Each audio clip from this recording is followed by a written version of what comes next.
Welcome to Jesus Freedom from the Lord channel, a daily spiritual nourishment from God's Word. Enjoy watching! Marami pong pag-iisip ang buhay kung ano ang kahulugan nito. Lalo kung isang tao ay medyo lampas na sa middle age na tinatawag, parang ang bilis-bilis ng pagdaan ng panahon.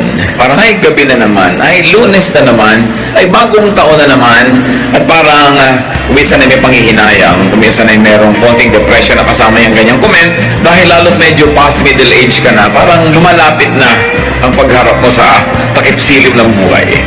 Past middle age, life seems to be passing very quickly, and people begin to think about the meaning and purpose of life once again. Parang pag teenager, nag-iisip ng what is life, what is the meaning of life, then malilimutan yon dahil magiging busy, mag-aaral, magkatrabaho, will raise a family, will try to survive, or even prevail. And then again, the cycle will begin. Kaya sabi nila siguro, life begins at 40. Kasi pagkatapos nun, magsisimula ka na mag-isip ng mga bagay na pinag-iisip mo nung teenager ka. Ecclesiastes 6:12, life is short and meaningless, and it fades away like a shadow. Who knows what is best for us? Kaya sa ating pong pag-aaral ngayon, itatanong natin, what is good to do in this short life? Maiksi naman talaga ang buhay. Pero hindi yan ang pag-iisip ng mga bata. Ang mga bata kasi ibang-iba pa yung pananaw. Lahat kasi sa kanila, future pa eh. Lahat ay iniisip pa, kailangan ko matapos mag-aral, kailangan ko magkatrabaho, magkaroon ng asawa, magkaroon ng anak, mamaya magkaroon ng apo. Pero pag nandun ang lahat yun, nag-iisip ka na naman, ano pa ngayon ang natira sa akin? Kaya kadalasan, pag mayroong konting edad na, nagiging sentimental, mapaghanap, gusto yung mga tao laging nandun, lahat ng anak dumating, dumalaw, kasi para bang nabibilang mo na ang mga privileged days mo in life. Pero kahit hindi ka pa dumarating sa middle age or lumalampas dito, dapat maaga pa lang pinag-iisip mo na what is good to do in this short life para walang maaksayang panahon. And what to do in this short life, especially in the second and final half of life. Kung mabubuhay ka ng 80, di 40, kalahati na. Kung 90, di 45. Kung 70, di 35. Kung 60, di 30. Kailan ba ang midlife ng isang tao? Hindi natin alam. Kaya dapat walang sinasayang na panahon. At yan ang gusto ng Diyos para sa atin, na huwag masayang ang ipinahihiram na sandali, na malubos natin at masulit ang panahong ipinahihiram sa atin. So what should be there to do in this short life?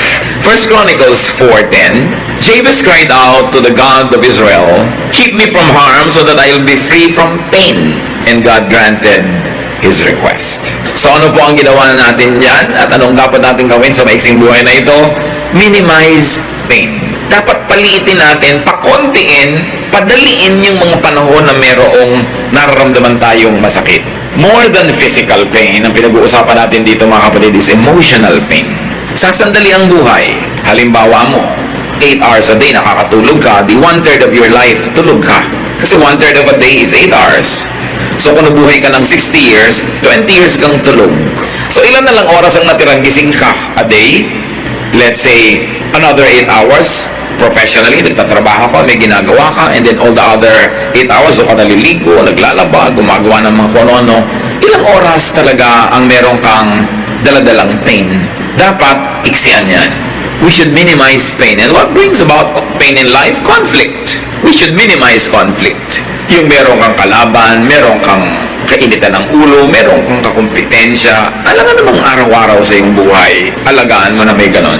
So pag may conflict, what should you do? You harmonize or you avoid. May conflict ka sa iyong biyanan, alangan namang buong buhay may conflict ka. Talagang habang nandiyan siya, nandun ka, may conflict kayo. Gusto mo bang ganda ng buhay? So what should you do? You harmonize or you avoid. Hindi mo talaga ma-avoid, hindi kailangan bumukod ka ng tirahan, lumayo ka ng konti. Pero mas maganda, harmonize. Pag-aralan mo yung mga bihilig niya, yung gusto niya, sakyan mo na lang, hindi mo na rin kamamatay. Ganon din naman yung biyanan sa manugang, yung kapatid sa kapatid. Kasi ang hirap ng buhay natin pag may conflict. Meron naman mga tao, wala na ng conflict, lumilikha pa ng conflict. Nag-iintriga, gumagawa ng gulo, naghaharap ng kalaban, then pain comes into your life. Another bringer of pain is trouble, awayan. Siyempre, yung conflict, pag lumaki, trouble na. What should you do, therefore? In this short life, make peace. Yun ay tinuturo ng Panginoon make peace. Sandali ka lang mabubuhay, uubusin mo pa sa trouble, pwede ka naman gumawa ng paraan para maging peaceful ang iyong buhay. Sa peace naman, dalawa lang yan manalo ka o magpatalo ka para may peace. Lagi kayo nagko-conflict mag-asawa, Hindi ka naman manalo, magpatalo ka. Kasi kung talo ka na, wala nang lamanan, yung mga pagpapatalo na madali lang naman. Halimbawa, gusto niya yung aircon malamig. Ikaw, giniginaw. Doble naman ang kumot mo. Magpatalo ka na lang. Para peaceful. Pero kung mananalo ka, di manalo ka. Syempre, gusto rin naman niya siyang manalo. Lalo sa pag-ibig, hindi mo dapat goal manalo. Dahil sa tunay na pagmamahalan, pareho lang kayong bihag ng isa't isa. Dapat ganun para tahimik ang buhay. What else brings trouble in life? Struggle, pakikipag-compete, pakikipagpagalingan. Lahat ng tao may kanya-kanyang galing. Hindi mo pwedeng halimbawa madaig ang isang tao doon sa area ng galing niya, sa area mo naman, iba ka, hindi kanya madadaig. Huwag kayo mag-contest in the same field because one will lose, one will win. Operate in your field of giftedness. So pag may struggle, you win or you lose. Ganun din yun. What else brings trouble in life? Friction. Magkakamag-anak lahat yung pinag-uusapan natin. Laging may friction kayo ng hipag mo, may friction kayo ng employee, ng employer. Well, anong ginagawa pag may friction? You lubricate or you avoid the friction. Di ba yung mga makinang nagkikiskisan, nilalangisan para huwag magasgas at huwag masira. Ganun lang yun, yung mga kumisang langis na inilalagay mo para ang buhay nyo madulas, maluwag, madali. Mga kabaitan lang yun, thoughtfulness, pagpaparaya, pagbibigay, lumuluwag, dumudulas ang mga bagay na masakit at mahapdi. So, you lubricate. What else makes life difficult? Complication. So, what do? Simplify. Lahat ng mga yan, tatantarin natin ang verses na support, ang dami, at hindi na rin gagawin ngayon. I want you to see the overview that what must be done in this short life is first of all to minimize pain. You simplify. Halimbawa, ang dami mong load, ang dami mong bigat, ang dami mong dinadala, well, you fortify yourself or you unload. Ganun lang naman yun eh. So weight training, well, magbubuhat ka ng mabigat. Yun ang goal mo. Palakasin mong muscle mo, mag-diet ka, mag-exercise ka. O kung hindi mo kaya o gusto, bawasan mo yung bubuhatin mo. Nahihirapan ka sa buhay dahil ang dami mong hinuhulugan, di bawasan mo ang hinuhulugan mo, ihulog mo yung iba. Nahihirapan ka dahil ang dami mong role na pinapapel sa buhay, magbawas-bawas ka. Operate only in areas where you are gifted para mas madali. Kasi kung gifted ka doon, madali yung para sa'yo kahit mahirap para sa iba. Ang dano karaming binubuhat nyo na hindi nyo naman dapat buhatin. Hindi naman kailangan gawin. Kayo mag-isip niyan mga kapatid kasi marami tayong dala na hindi naman kailangang dinadala. Isa pa, pressure. Ang daming pressure sa buhay. Dalawa lang pwede mong gawin. You yield or you avoid the pressure. Magpa-press ka nga sa pressure o umiwas ka. Remove or avoid your cause of pain. Physical pain, isa yung problema. That's why we try to be healthy. We try to live a balanced life para mabawasan natin yung pain or ma-avoid. Emotional pain, halimbawa. Spiritual pain. Pag alam mong lumalabag ka sa kalooban ng Diyos, hindi ka mapakali, may guilt feelings ka, ba't ka lumalabag? Di sumunod ka na lang. Mahirap pong sumunod. Di ba nahihirapan ka rin naman sumuway? Pareho lang mahirap. Dito ka na sa pagsunod, wala ka pang guilt. Nagigilty ka pala, hindi ka mapakali. Pastor, binabagabag po ako ng konsyensya mo dahil meron po akong affair. Di tanggalin mo. Alam mo palang bumabagabag ka eh.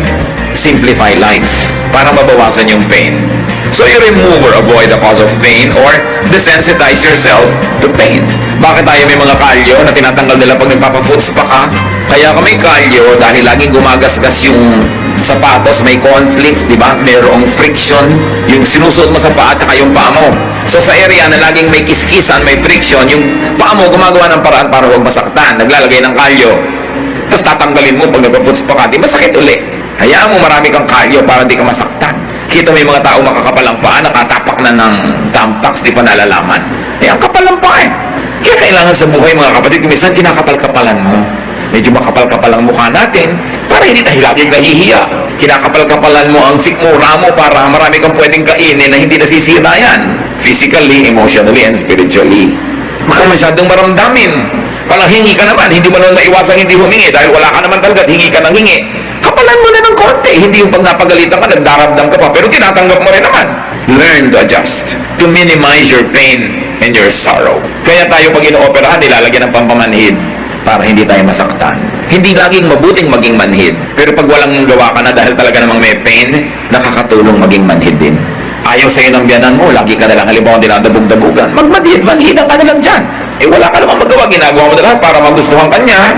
Nagmamano ka, ayaw iabot yung kamay, mahali ka, iniiwas yung mukha. Lagi mo pa rin gawin. Problema na niya yung kaya niyang tanggapin. Pero ikaw, ginagawa mo yung tama. Hindi mo dapat laging ipagdamdam na hindi ka gusto ng mundo. Kung minsan hindi naman dahil hindi ka kagusto-gusto, kundi talagang hindi magugustuhin yung tao na yun. Problema niya yun. dapat medyo tinitibay-tibayan ng dibdib. Kaya ang bata dapat tinitrain eh. Sabi nga ni Balagtas, ang laki sa tuway walang pagtitiis. Laging maramdamin. What do you do with pain? Minimize pain. Ano mga pain nyo sa buhay na dala-dala ngayon mga kapatid? Siguro naman umaanda na imagination nyo habang nag-uusap tayo dito. Minimize them. Paliitin nyo. Huwag nyong malakihin. Kasi minsan iniisip mo pa lang yung problema, minamalaki mo na. Iniisip mo pa lang, imagination mo pa lang na hindi ka gusto, minamalaki mo na. Naman problema ka tuloy. So it's all in your mind. You've got to do something. Now, what to do in this short life? If you're going to minimize pain, meron ka naman dapat i-maximize pleasure and happiness. Yan naman ang palakihin mo. Paliitin mo yung mga masakit at palakihin mo yung masarap. Yung nakakapagpasaya. Yung nagbibigay sa'yo ng kasiyahan. Ecclesiastes 5:18-19. This is what I have observed to be good. It is appropriate for a person to eat, to drink, and to find satisfaction in their toilsome labor under the sun during the few days of life God has given them. For this is their lot. Moreover, when God gives someone wealth and possessions and the ability to enjoy them, to accept their lot and be happy in their toil. This is a gift of God. So may makakain ka, kainin mo ng buong saya. Meron kang masarap na inumin, inumin mo. Meron kang ginagawa, enjoyin mo ang bunga nun. Hindi trabaho ka lang ng trabaho, tapos tipid ng tipid ng tipid ng tipid. Kailangan enjoyin mo yung bunga ng iyong trabaho. At meron pang isa, dahil ka naman laging dapat magtrabaho, enjoyin mo yung trabaho mo. Paano naman po ako mag-enjoy? Ako'y taga-abot ng ticket sa toll gate, humaba na nga po yung kanang kamay ko. O yung kaliwa. O di enjoyin mo. Yun ay pang-abot mo ng mga prutas. Dahil humaba ang kaliwa mo, kaabot mo ng ticket.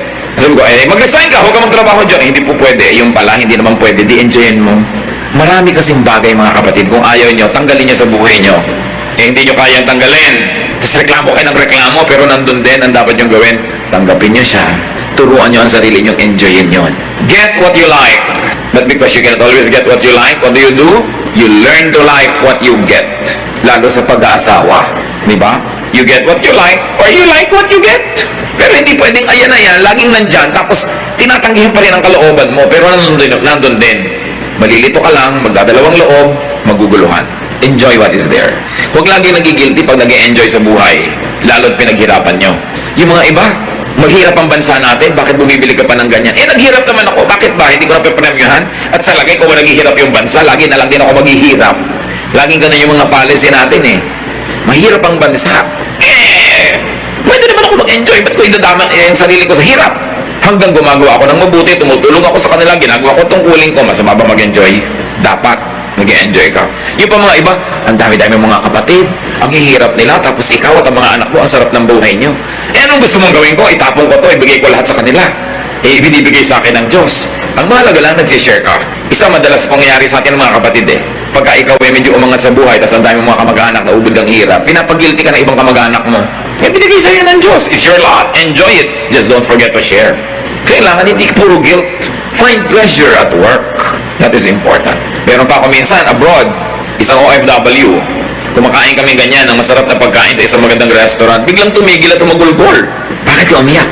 Ang sarap-sarap po na kinakain natin dito. Tapos yung mga kamag-anak ko po sa Pilipinas, walang makakain. Ipadala mo dun yan. Gusto mo? O tumigil kang kumain, dun ka. Wala kami ng gana. Alam niyo naman ako sa kaprangkahan, sinasabi ko talaga yun. O gusto mo lumabas? Hindi po. Gusto mo ipadala? Hindi po. Di kainin mo. Kaharap mo na yung pagkain, drama ka pa ng drama dyan. Sa palagay mo, kung hindi ka kumain ngayon, mabubusog sila dun. Binibigyan ka, enjoy it. Just don't forget to be good and to share. Yan lang lagi ang pang-balance noon. Nagtatrabaho ka naman, naghihirap ka. At sa lagay, papatayin mo yung sarili mo dahil lang may mga taong nagugutom. Kailangan marunong ka noon kasi ang Diyos, binibigyan ka ng grasya. Pag binigyan ka, gusto niya enjoyin mo Ikinatutuwa yan ng Diyos. Sabi sa Ecclesiastes 5:18, to find satisfaction in their toilsome labor. This is what people should do. How else do you maximize pleasure and happiness? Do what is pleasurable as long as you know na hindi ka napapasama. Hindi ka gumagawa ng masama, hindi ka nalalayo sa Diyos, nagpapasarap sa buhay mo, do it. Ba't ba tayo pinahiram ng Diyos ng katawan? Para parusahan? No. Espiritu tayo, pinahiram tayo ng katawan, suot mo lang yan sandali, tapos tatanggalin na uli yan, kaya habang suot mo yan, dapat ma-enjoy mo yung ine-enjoy ng katawan. Hindi kalaban ng espiritualidad, hindi kalaban ng pagiging makadiyos ang katawan. Diyos ang nagbigay ng katawan. So binigyan ka ng mata para makakita. Di tumingin ka ng magagandang bagay, basta't hindi mo ninanakaw.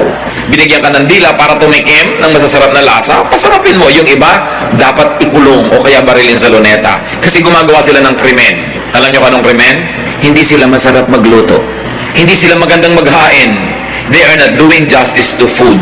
Tao number 1, binigyan mo ng bawang, sibuyas, kamatis, naggisa ang sarap. Tao number 2, bawang, sibuyas, kamatis, the same thing. Walang kalatoy-latoy. Hindi ba dapat barilin? Gusto mo sabihin, anong ginawa mo sa bawang at sibuyas, kamatis? Hindi mo na pasarap. Pareho lang, ba't yung isang tao na ang ginagawa niya? Alam nyo, napakalaking pananagutan na sarapan ng luto. Di kung ano na lang. Kasi gift yan ng Diyos. At alam nyo kung bakit dapat? Kasi yung pinapakain mo, hindi ka naman sure na laging may gana. Kung minsan nagkakasakit yun, hindi na makakain, nakaswero na lang. Tapos hindi na nakatikim ng masarap na pagkain. Laging tuwing gagawa ka ng leche plan, parang pudding. Magpapakain ka na lamang ng ube, kamote pa. Ba't mo pinag-fake mo pa? Mahal din naman yung kamote. Yung hindi gumagawa ng good justice to food. Maghahain ka, gulo-gulo. May 3 tuyo nagka-cross-cross doon sa table. Eh di ilinya mo sila, lagyan mo ng konting kamatis, konting bulaklak. Sumasaya yung buhay. Dapat pinapasaya mo. Sasabihin pa ng ibang kamag-anak, ang arte-arte mo naman. Kung gusto mo pa magandang baso, hindi nila intindihan ang ibig nila sabihin nun. Dahil ang Diyos maarte. Pag tinignan niyo yung hinihingi niya mga kurtina sa templo, mga furniture, gusto niya maganda. Because God is God of beauty. So you beautify your table. You make your food delicious and nice. Pinagtitimpla-timpla mo yung kinakain mo, gagastusan mo rin lang eh. You should do what is pleasurable. Find pleasure in what must be done instead of it being just a chore. So you maximize pleasure and happiness. And we go to the third point in what we should do in this short life. Do good. Maiksi lang ang panahon. Sandali ka lang pwedeng gumawa ng mabuti. Hindi lahat ng tao mahirap ngayon, mahirap bukas. Habang mahirap sila, tulungan mo na. Malay mo naman eh, makaaho na sila dyan, hindi mo na kailangan tulungan later pa.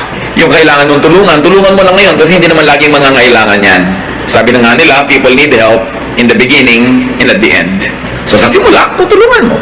Doing good gives mystical pleasure. May saya na hindi maintindihan ang taong nagbibigay ng bukal sa loob. Ito ang saya na hindi mararanasan ng mararamot. Hindi nila alam yung saya. Na mayroong bahagi ng iyong kaluluwang nakikiliti ng pagbibigay. At yung hindi marunong magbigay, hindi alam yung kiliti na yun. Hindi nila yung nararanasan.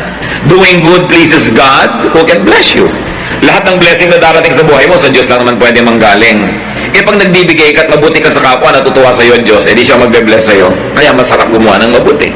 And doing good pleases the spirit and the conscience. Kung minsan, meron sa ating nagdadamot-damutan, eh hindi naman talaga maramot. Anong ibig ko sabihin? Tinitikis yung pangangailangan ng kapwa, pero matapos nyo naman tikisin, nagigilty kayo, masama rin ang loob nyo, hindi kayo talaga maramot. Kasi yung talagang maramot, wala namang mararamdaman yun. Pag may nararamdaman kayong ganun mga kapatid, huwag nyo tikisin yung kabutihan ng loob nyo. Sundin nyo, gumawa kayo ng mabuti. Kayo rin ang sasaya, matutuwa pa ang Diyos, nakatulong pa kayo sa kapwa. And doing good gives you a savings feeling. Pag may ginawa ka ng mabuti, ang pakiramdam mo, para ka nagdeposito sa bangko. Pero pag kaya mong gawin, di mo ginawa, ang feeling mo parang may darating na parusa sa'yo. Bakit ka magbubuhay na may ganung feeling na negative? Eh, pwede ka namang mabuhay ng positive yung feeling na meron kang dineposit. At ang totoo nun, may dineposit ka talaga. Meron pang isang maganda. Dahil alam nating lahat tayo ay haharap sa Diyos. Doing good makes facing God an anticipated pleasure. Pagtagtad ng kabutihan ng buhay mo, hindi ka natatakot humarap sa Diyos. Excited ka pa nga dahil may awarding ceremony. Dahil alam natin marunong maggantimpala ang Diyos. Ngayon, pag hindi ka gumagawa ng dapat mong gawing mabuti, halos natatakot kang humarap sa Diyos. Kaya lalag nagiging doble ang takot sa kamatayan dahil may pag-uhukom. Matthew 16:27, the Son of Man will soon come in the glory of His Father and with His angels to reward all people for what they have done. Ang gantimpala ng Diyos ay para sa ating ginawa. So dapat gumagawa ka ng mabuti. Naglilingkod ka sa kapwa. Naglilingkod ka sa kaharian ng Diyos. Dahil alam mong walang sayang, may gantimpala. Sasandali ang oras natin para mag-ipon ng mga kayamanan sa langit. Huwag tayong magsasayang ng panahon. Dapat araw-araw, linggo-linggo, buwan-buwan, taon-taon, merong nadagdag tayong kayamanan doon sa langit. Revelation 20:12, I also saw all the dead people standing in front of that throne. Every one of them was there, no matter who they had once been. Several books were opened, and then the book of life was opened. The dead were judged by what those books said they had done. So ang magiging halaga mo doon sa walang hanggan ay yung nagawa mo dito sa lupa na may hangganan. may limitasyon, may bilang, konti lang ang panahon. Hindi dapat nasasayang. Kasi ang magiging halaga mo doon sa eternal life, sa eternity, yung performance ba dito? Siyempre, yung kulang sa performance natin, pinupuno ng Panginoon, lalo yung para ka maligtas, hugasan ang mga kasalanan mo, kahit ano naman gawin natin, hindi natin lubos magagawa yun. Kaya meron tayong tagapagligtas, si Jesus. Pag tinanggap mo siya sa iyong buhay, yung kulang sa iyo, ilalagay niya para ka mapuno o maligtas. Pero kaligtasan ang sinasagot ni Jesus, hindi service, hindi ministry. Ikaw ang gagawa nun. Believing in the Lord Jesus Christ and accepting Him into your life saves you. But after salvation, after you have accepted Jesus as Savior, then you have to follow Him as Lord. That means, susunod ka, maglilingkod ka. Bawat araw na ipinahihiram, binibigyan tayo ng pagkakataong mag-impok ng kayamanan sa langit. Dapat, hindi nasasayang. At habang gumagawa tayo ng mabuti, yung iba naman may nalilimutan. Kaya paalalahanan natin, do not forget to do and do not neglect doing good to yourself. Kasali ka, kapatid, sa gagawan mo rin ng mabuti. Yung iba ang buti-buting anak, ibinigay na lahat sa magulang. Ang buti-buting kapatid, ibinigay lahat sa kapatid. Pero pag tiningnan mo siya, mukha siyang naghihingalong tipaklong kasi hindi siya kumakain ng masarap, hindi siya nagbibihis ng maganda, wala na siyang fun, wala siyang pasyal. Hindi yon. Dahil ang sabi sa Mark 12:31, love others as much as you love yourself. So what is the presumption here? That you love yourself. And it's not bad. God likes you to love yourself. Because you are not your own. You are God's. You were bought at a price. So, you are God's property and you must love all of God's properties, including yourself. Yung iba, minamasama nila pag mahal mo ang iyong sarili. Hindi. Ang sabi ni Lord, mahalin mo ang kapwa mo, gaya rin ang pagmamahal mo sa sarili mo. In other words, okay lang sa Diyos as gusto niyang mahalin mo ang sarili mo. Kaya lang, mahalin mo rin yung iba. Tulad ng pagmamahal mo sa sarili mo, hindi sarili mo lang. Yun ang point. Hindi sinasabi sa ating huwag mong mahalin ang sarili mo at iba lang. Sabi niya, mahalin mo sila gaya ng pagmamahal mo sa sarili mo. Dahil nakakatiyak ang Panginoon na kung susundin natin yon, mabuti tayong magmamahal ng kapwa. Dahil mabuti naman tayong magmahal ng sarili. So malaking crime not to love yourself. Because when you don't love yourself, you have no love in you, and you cannot give what you do not have. Love others, but love yourself also. Isa pa pong kinakatakutan lagi ng mga tao, ano mangyayari kaya kinabukasan? Ano mangyayari sa future? Marami yan, mahilig magtanong, naku, pastor, malapit na yata magunaw ang mundo, bumabaha na po sa ano. Luma na yan, mas malaki yung baha ni Noah. Wala nang tatalo pa doon. Hindi bago yung bakabaha na yan. Bakit po ganyan? Parang naiiba ang klima. Maraming beses ang nag-iba ang klima ng planeta, kaya lang wala pa tayo nun dito, kaya di natin alam. Nag-iiba lang yan, huwag kayo matakot. God is God of climate. May nagaganap ba? May lumalaglag ba kahit isang patak ng ulan sa lupa na hindi alam ng Diyos? Na hindi niya pinayagan? Tumabingi na daw yung mundo. Tumabingi na nga yun nung Noah's flood, kaya nagkaroon ng season. Kaya magpatiwa-tiwarik yung mga nasa Australia ka, nasa ilalim hindi pa rin sila nalalaglag. Marami tayong mga pinoproblema na hindi naman natin dapat problema kasi hindi tayo Diyos. Naku, paano po kaya ang global warming? Diyos ka ba? Hindi po, ayaw mong pakialaman. Magtipid ka ng kagagamit mo ng aircon, huwag kang magbutasin yung ozone layer, have an environment-loving lifestyle, yun ang pwede mong gawin. Pero hindi mo kayang pigiling matunaw yung mga bundok-bundok na yelo sa North Pole. Paano kung lumubog ang mga mabababang lugar? Di tumira ka sa ibabaw ng Mount Mayon. Alam niyo kung bakit napakarami ngayong tao na sasalanta ng mga baha? Kasi hindi naman natin dapat tinitirhan yung tinitirhan natin ngayong mga lugar Bakit ka lumulubog sa mga ganyan-ganyan? Kasi naman yung architecture na ginagawa natin hindi bagay sa ating klima. Kaya nga yung mga sinaunang bahay sa Pilipinas, may mga silong, matataas ang silong. Natural, bumabaha pagkatagbaha. Kung mataas yung silong mo, hindi ka lulubog. Nakabunggalo ka, lulubog ka nga. So sinisisi mo yung Diyos. Diba? Di taasan mo ang bahay mo. May silong ka pa. Mahirap kasi bunggalo-bunggalo lang yung mga bahay ngayon. Ginagaya natin yung mga bahay sa Amerika na ngayon, lubog-lubog na rin yung mga bunggalo nila. Yung mga tabi ng ilog, tinitirhan natin. Hindi naman tinitirhan yan Tapos yung mga gilid ng ilog, sinasakop mo, hindi naman sa'yo. Pagkatuloy dumating yung maraming ulan, walang puntahan, di natural, papasok sa bahay mo, dahil nandun ka Ang dami-dami pang lugar sa planeta na walang bahay, hindi rin binabaha. Mali lang ang lugar ng mga tao. Kaya dapat yan, iniisip natin, kayo nakakatakot sa mga ganyan. Because God is God. At kung gusto ba niyang ilubog ang lahat, tulad nun, di ba binuhay niya si Noah? Dapat ang isipin niyo, sana pag pinalubog ng Diyos ang lahat, maisipan naman niya akong buhayin. So, i-praise mo ang Diyos. Dahil siyang may hawak Huwag mong hawakan yung hindi mo kayang hawakan, huwag mong problemahin yung hindi mo kayang lutasin. At pag walang kalutasan, hindi problema yan. Dahil ang problema, may kakambal na solusyon. Pag walang solusyon, therefore, hindi problema. Hindi dapat pinoproblema kasi walang solusyon. Tanggapin mo lang, mag-adjust ka. Iniisip mo ano kaya mangyayari from ganito pagdating ng panahon para kayo sumaya. What to do in this short life, mga kapatid? Live by the day. Hindi mo alam ang mangyayari sa isang taon, pero alam mo ba nangyayari ngayon? Opo, edi ngayon ka mabuhay. Kasi ito alam mo. Bakit pina-fast forward mo yung wala pa? Matthew 6:34, don't worry about tomorrow. It will take care of itself. You have enough to worry about today. Tanin niyo sa isip niya yan. Huwag mong alalahanin yung bukas, aalagaan niya ang sarili niya. Ang alalahanin mo lang yung ngayon. At siguradong yung ngayon, kayang-kayang mo yan sa tulong ng Diyos. Nanghihina lang ang loob mo kasi yung mga darating pa, sinasolve mo na ngayon. Pagdating niya, tsaka mo solven. Malay mo lang, pagdating nun, wala ka na rito. Tapos pinoblema mo pa, doble lugi mo. Enjoy the day, savor the moment. Ang araw na ito, pahiram, gamitin mo mabuti. Yung nakaraan, kahapon, kumbaga sa pera, nagastos na yon, wala na. Yung bukas, promissory note lang yun eh. Hindi mo nga alam kung matutupad o darating. Ngayon lang yung cash. Spend it. Enjoy it. Huwag mo rin sobrang isave kasi yung gastos mo bukas, bibigyan ng Diyos ng panibagong budget. Binudgetan ka ngayon, di mo ginastos. Nilaan mo bukas. Eh bukas, may iba na naman budget yun eh. Because the blessing of the Lord is new every morning. It's new, hindi siya kulang.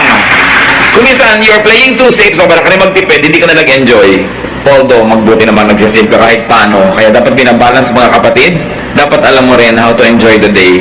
Kasi ang araw na ito, pag hindi nyo na-enjoy, hindi na ito babalik kahit anong gawin nyo. Tapos na to. So habang narito, lasapin. Bukas, may panibagong grasya. Bukas, nandun pa rin ang Diyos. Napakaganda ng inilaan ng Panginoon para sa atin. Sabi, no eye has seen, no ear has heard, no mind has conceived what God has prepared for those who love Him. Ibig sabihin, papaganda ng papaganda yan, hindi papangit. Huwag ka masyadong magpatakot sa mga nananakot lagi. Ang mahalaga, please God. Trust God. Enjoy the moment. Do good. And another thing, brothers and sisters, don't always hurry. Huwag kayong lagi nagmamadali. Pag lagi ka kasi nagmamadali, nakakalimutan mo nang lasapin yung ganda ng ngayon eh. Okay, natapos mo nga lahat ng gagawin mo. Oh, mauubusan ka ba naman ng gagawin? Di ba? Hindi naman. Hindi naman yan nauubos. Pero ang nawala sa'yo, yung araw na yon, yung enjoyment na para sa araw na yon, forfeited na yon, tapos na. Siyempre naman, kung may deadline ka, dapat magmadali. Pero huwag mong gagawin yung buong buhay mo ay isang buong pagmamadali. Kasi sandali lang ang panahon dito. Dapat marunong rin mag-pacing. How do you enjoy the day, brothers and sisters? Don't live on rewind or fast forward. Huwag kayong magpatali sa nakaraan. Tapos na yun eh. Huwag nyo ring laging isipin yung darating pa dahil wala pa yon. Itong moment na ito, pag inubos ko sa pag-iisip ng nakaraan, eh di hindi ko na-enjoy yung moment na ito dahil nadoble yung oras na binigay ko sa nakaraan. Right? Ngayon, pag inisip ko yung darating pa, nadoble yung oras pa darating pa. Yung pag dumating na siya at yung ngayon ay binibigay ko na sa kanya. Sinong nanakawan? Yung ngayon. Do not give to yesterday, do not give to tomorrow by stealing from today. Because today is all you have. Kailangan yon malasap. Most worry and pain comes from regret about the past and fear about the future. Both things will never help you. Matthew 6:27, can any one of you, by worrying, add a single hour to your life? The obvious answer is no. Ang Panginoong Isus ang nagsasabi nito, sa palagay niyo ba naman, kahit anong gawin yung pag-aalala, kaya niyong dugtungan isang oras ang buhay niyo? No, you cannot. Hindi niyo pwedeng dugtungan, pero pwede niyong paiksiin. Pwede niyong bawasan, mahaba man. Kung sa hinaba-haba-haba nun, wala ka namang nalasap na gustong malasap ng Diyos. Gusto ng Diyos na malasap mo. Philippians 3:13, sabi ni Paul, kaya ako, I forget what is behind and I struggle for what is ahead. Yung tapos na, tinatapos ko na yan. Nililimot ko na yan. So what do you do? How do you minimize pain and how do you maximize pleasure in life? Forgive. Paulit-ulit tayo kasi ito ang pinakapaulit-ulit na tema ng Biblia. Forgive. Minsan ka nang nasaktan ng tao na yon, tuwing inaalala mo yon, nasasaktan ka uli. So minsan lang yung sinaksak yung puso mo, pero tuwing ginugunita mo yon ng may sakit, hinanakit, galit, ikaw na sumasaksak sa puso mo nun, pinapaulit-ulit mo na. Magtataka ngayon ng Diyos, ba't ang daming peklat ng puso mo? Sinaksak po ako ni ganun noong April 2, 1979. Eh ba't ang daming sugat? Eh pagkatapos po nun, sinaksak ko ulit sa likod, ulit-ulit, inaalala ko siya. Ano sasabihin sa'yo ng Diyos? Ba't mo ginawa? Kasalanan mo yan. Minsan ka na palang nasaksak, dapat limutin mo na para hindi ka na masaksak ulit. Pero pag lagi mong inaalala, ikaw na ang nagpapahirap sa buhay mo noon. Kaya ang tinuturo ng Panginoon, forgive. Why forgive? Kasi hindi mo na pwedeng ibalik yung panahon. Nangyari na eh. Magpatiwati-wari ka man dyan, hindi na maibabalik. So magpatawad ka para yung natitira pang oras sa buhay mo, huwag madamay dun sa nasira na noong nakaraan. Lumalaki yung sira habang di ka nagpapatawad. And while it is difficult to forgive, also try to forget. Gano'ng karami mga nariyan, may mga hinanakit kayo sa magulang nyo hanggang ngayon nandiyan sa puso nyo. Dahil napakaraming nabasag na palayok sa mukha nyo yung nanay nyo. Diba? Dahil may initin ng ulo, sa inyo galit na galit. Pero yung iba nyong kapatid, hinihimas-himas pa niya yung mukha. May ganun eh, diba? Okay, unkind sa yung magulang mo noon. Eh, nung pa yun, tapos na. Habang inaalala mo ngayon, ikaw na yung unkind sa sarili mo. Dapat mo malaman ikaw na gumagawa niyan dahil hindi na nila uulit. Nasa ba yung magulang mo noon na hinahataw ka ng palayok? Patay na po. Eh, ba't ang dami mo pwedeng pasa? Eh, hataw-hataw ko po sarili ko eh. Naala-alala ko. O, eh di, sino may kasalanan? Ikaw. Tandaan niyo mga kapatid ano man yung atraso sa inyo ng mundo, ng taong ito, hindi na yun matatanggal kasi tapos na. Ang pwede nyo nalang gawin, huwag nyo nang i-replay, Kayo ba pag nakakita ng pangit na eksena sa pelikula, gusto nyo replay, rewind. Di ba ayaw nyo? Eh, ba't nyo nire-replay yung mga sama nyo ng loob, mga galit, mga hinanakit? Tama na! Kasi, self-torture yan. Sabi ni Paul, I forget what is behind. If you cannot forget it because you're godly, at least forget it because you're wise. Because you are the beneficiary when you forgive and forget. Lalo't namatay na, huhukayin nyo pa ba sa lupa, gaganti pa kayo? Wala na eh. At kahit gumanti pa kayo, hindi na rin maibabalik yung natanggal sa inyo, yung nasaktan sa inyo. So, ang pinakamaganda na lang gawin dyan, ilimbaon nyo na, kalimutan nyo na, and travel on as best as you can. Marami pang natirang pagpapala ang Diyos. Ngayon, nabubulag tayo, hindi natin nakikita yung pagpapala kasi lagi nating nililingon yung dating mga pait at dusa at hirap ng buhay natin. Nadadaya tayo. This is the work of the enemy. The enemy deceives us into being tied down to the past and too scared about the future that you forget to enjoy today. Si Lord ang may sabi, live by the day. Let tomorrow worry about itself. Alam niya ang ituturo niya sa atin. At panglima, that we should do in this short life, prepare to meet your God because you will. Ecclesiastes 12:7, pag namatay tayo, the dust returns to the ground it came from, and the spirit returns to God who gave it. Yan ang sure. Hindi tayo sure tungkol niya sa mga mangyayari sa mga planeta, pero may isang sure, you will meet your God.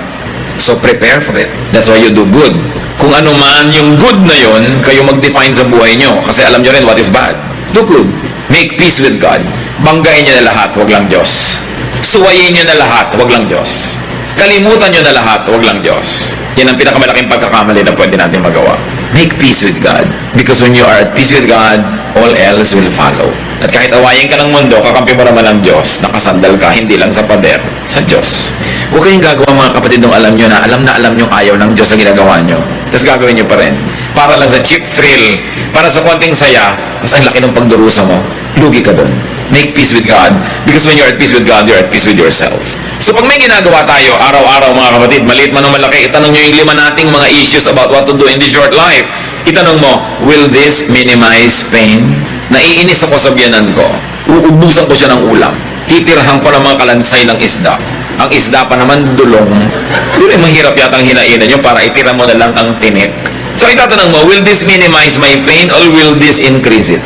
May kalaban ako, lalo ko siyang sasaktan. Ang tanong, will this minimize the pain o lalo lang siya magagalit sa akin, gaganti, hindi na ito matatapos? Lagi nyo itanong yan, will this minimize my pain? Manonood ako ng malungkot na drama at pelikula, itatanong dyan, will this minimize my pain or will this increase it? Alam nyo na ang dapat gawin. Then you also ask, will this maximize pleasure? Magluluto ako, sasarapan ko pa ba to? Will this maximize pleasure? Then sarapan. Meron akong gagawin, will this maximize pleasure? Tamad akong mamalansya, pero lahat na lang na humaharap sa akin, halos itago ko yung sarili ko dahil para akong hinugot mula sa kung saang maliit na lungga. Plansyahin mo na lang kasi it will maximize your pleasure in showing yourself to people. Yung, itatanong mo, paano ko ba mapapadagdag yung sarap at ganda? Then, meron tayong ginagawa, you ask yourself, am I doing what is good? Tapos, nag-aalala ka na naman, minaalala kang kahapon mo, you ask yourself, teka, am I living by the day? Ine-enjoy ko ba ang araw na ito o ginagawa ko ba yung mabuting at tungkulin ko sa araw na ito o nalilibang na naman ako at nadadaya ako at kung saan nakakarating aking isip. At pag may ginagawa pa tayo mga kapatid, itong huli nyo yung tanong, will this prepare me to meet God? Lalo ko bang ikatutuwa, nahaharap ako sa Diyos o iiwasan ko yung mga panahon na yun? What causes pain in your life? Konti lang pong pain sa buhay ang hindi natin pwedeng iwasan. Marami nga dyan, self-inflicted. Isipin natin lahat yun. Sabi sa Desiderata, strive to be happy. Pagsikapan mong sumaya. Pinagsisikapan yan, pinagtatrabahuhan yan, hindi yan nangyayaring natural lang. Sinasadya para ka sumaya. Mga naghahanap ng partner sa buhay, yung mga sinyong qualified pa, yung may partner na manahimik kayo dyan, like what you get. Naghahanap kayo ng partner in life, nagtatanong-tanongan kayo, ano bang hahanapin kong mga qualities? Diba? Isang quality ang sasuggest ko sa inyo, piliin nyo yung nagpapasaya sa inyo. Kahit walang masyadong pera, masaya naman kayo. Nadumubulag yung iba sa pera, pero kung hindi ka naman masaya, ayaw mo na ugalin niya. Para siyang bato pagkatabi mo. Masaya ka ba nun? Pipili kayo na makakasama sa lakaran, sino ba yung masayang kasama? Magsasama ka nung killjoy, magkasama ka nung pintasera. Wala, masisira lang araw mo. Eto ngayon, isa rin tong factor sa pagpili, mapapasaya ko ba siya? Baka iba hinahanap eh. Hindi ikaw yun, hindi mo siya mapapasaya.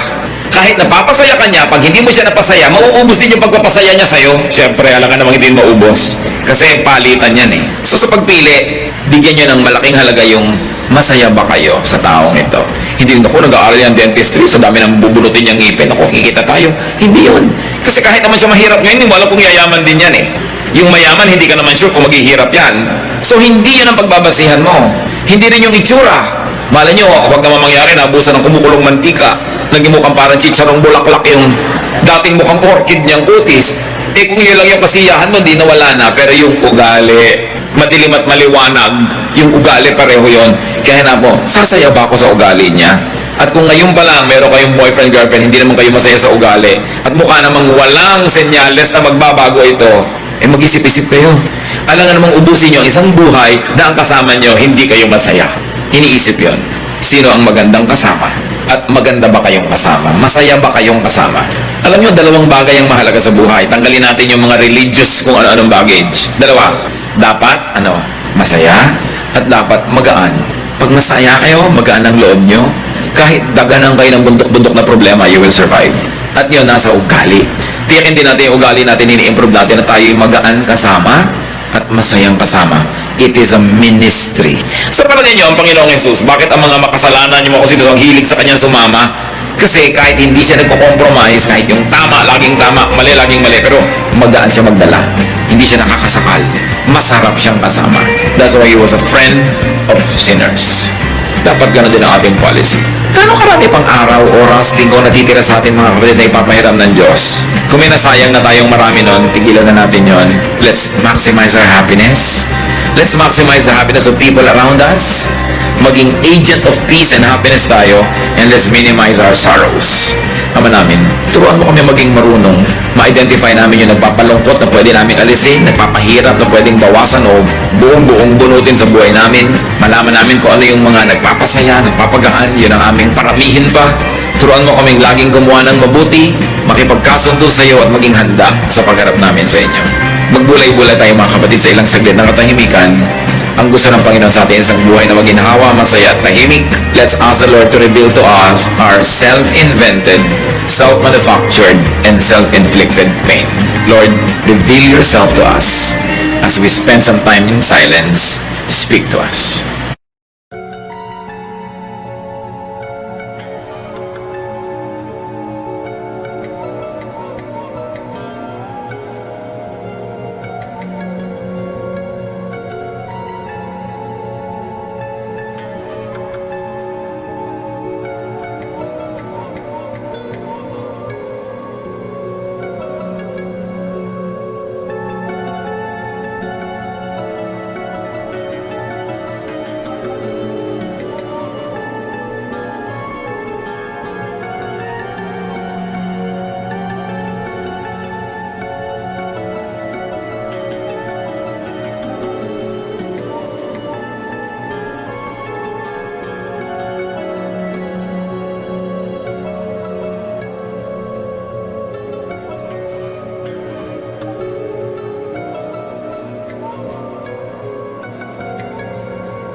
Thank